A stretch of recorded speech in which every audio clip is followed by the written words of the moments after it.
గత 10 సంవత్సరాలుగా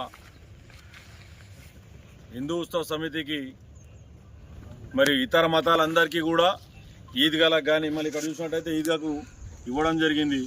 మరి ఎక్కడ చూసినా ఈద్గాలకు ఇవ్వడం జరిగింది, చర్చిలకు ఇవ్వడం జరిగింది, మరి అన్ని మతస్థులకు ఇవ్వడం జరిగింది. హిందూ మతస్థులకు ఎవరు కూడా భూమి ఇవ్వలేరని చెప్పేసి ఒక 10 సంవత్సరాల క్రితం నుంచి పోరాటం చేస్తే మహేందర్ రెడ్డి గారు ఉన్నప్పుడు, మరి నారాయణరావు గారు ఉన్నప్పుడు కానీ, మరి రోహిత్ రెడ్డి గారు ఉన్నప్పుడు కానీ, ఇప్పుడున్న ఎమ్మెల్యే గారు ఉన్న వీరి ముంగలు కూడా జరిగిన విషయమే. లాస్ట్ టైం జరిగిన దసరా పండుగ సమావేశంలో ఈ విషయమే కూడా గొడవ జరిగింది. గత 10 సంవత్సరాలుగా పోరాటం చేస్తే మనకు ఒక వచ్చిందంటే ఎకరన్నర భూమి మనకు, అది కూడా సరైన ప్రొసీడింగ్ లేకుండా, మరి ఆ ఇచ్చినటువంటి ల్యాండ్ని కూడా సరిగా సంరక్షించుకోలేని పరిస్థితుల్లో మన హైందవ సమాజం, హిందూ ఉత్సవ సమితి ఆ రోజు నుంచి కూడా ఒక కనీస పని కూడా గతంలో వాస్తవానికి ఒక 10-15 లక్షలు పెట్టి ఇక్కడ హిటాచ్ల ద్వారా, అప్పుడు మేము కూడా సెక్రటరీగా ఉన్నాం, హిటాచ్ల ద్వారా ఇక్కడ మొరం అనేది కూడా లెవెలింగ్ చేయడం జరిగింది. ఈ ఖాంజాపూర్, దీన్ని గుట్ట అంటారు, ఖాంజాపూర్కి గుట్ట అనేది ఒక అందం, ఒక మంచి పర్యాటక కేంద్రంగా ఏర్పాటు చేయాలని చెప్పేసి ఈ గుట్ట పైన ఒక భారీ హనుమాన్ విగ్రహాన్ని ఏర్పాటు చేయాలని చెప్పేసి ఆ రోజుల నుంచి కూడా మేము కోరుకోవడం జరిగింది. మరి నిజంగా కూడా ఒక మంచి ఉద్యానవనం, ఎలాంటి పర్యాటక కేంద్రంగా తాండూరులో ఎటువంటి పర్యాటక కేంద్రాలు లేవు కాబట్టి తాండూరులో ఈ ప్రాంతాన్ని ఒక పర్యాటక కేంద్రంగా అభివృద్ధి పరచాలని చెప్పేసి మేము హైందవ సమాజం నుంచి మరి అధికారులను కూడా కోరడం జరిగింది, ఎమ్మెల్యేలను కోరడం జరిగింది.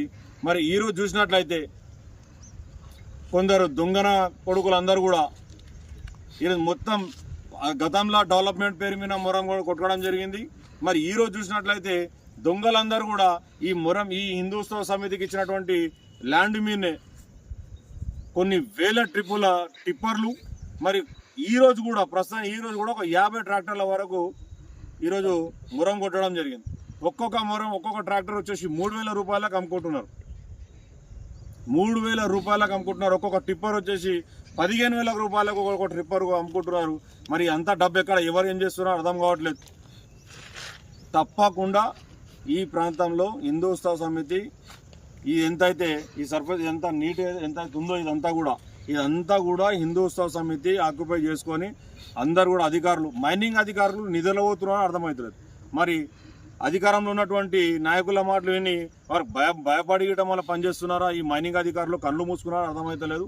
మరి ఇక్కడ నుంచి ఎన్నో ట్రిప్పుల మొరం పోతుంటే వాళ్ళు నిజంగా కూడా మత్తులు ఉన్నారు, నిద్రపోతున్నట్టే కనిపిస్తున్నది. ఇక్కడ నుంచి పీడికేడు మట్టి కూడా ఇక్కడ నుంచి పోతే మాత్రం సహించేది లేదు. తస్మాత్ జాగ్రత్త. ఎవరైతే ఈ మొరాన్ని కొట్టుకుంటున్నారో అది ఎవడైనా ఉండకోకు, ఏ పార్టీ వాడైనా ఉండకోకు, వాడు ఏ మతస్థుడైనా ఉండకోకు, ఒక్క పిడికాడు మట్టి ఇక్కడ నుంచి తీసినంత మాత్రం దాని తర్వాత పరిణామాలు నిజంగా కూడా అది వేరే లెవెల్గానే ఉంటాయి. ఖచ్చితంగా ఈ గుట్టను కూడా కదిలించలేదు.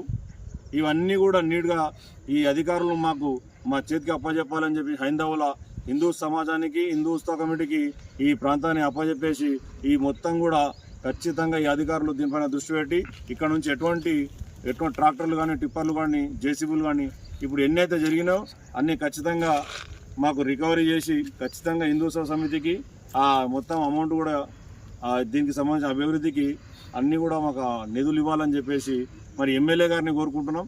ఖచ్చితంగా దీని ఒక పర్యాటక కేంద్రంగా అభివృద్ధి పరచాలని చెప్పేసి ప్రస్తుతం ఉన్నటువంటి ఎమ్మెల్యే గారిని కోరుతున్నాం.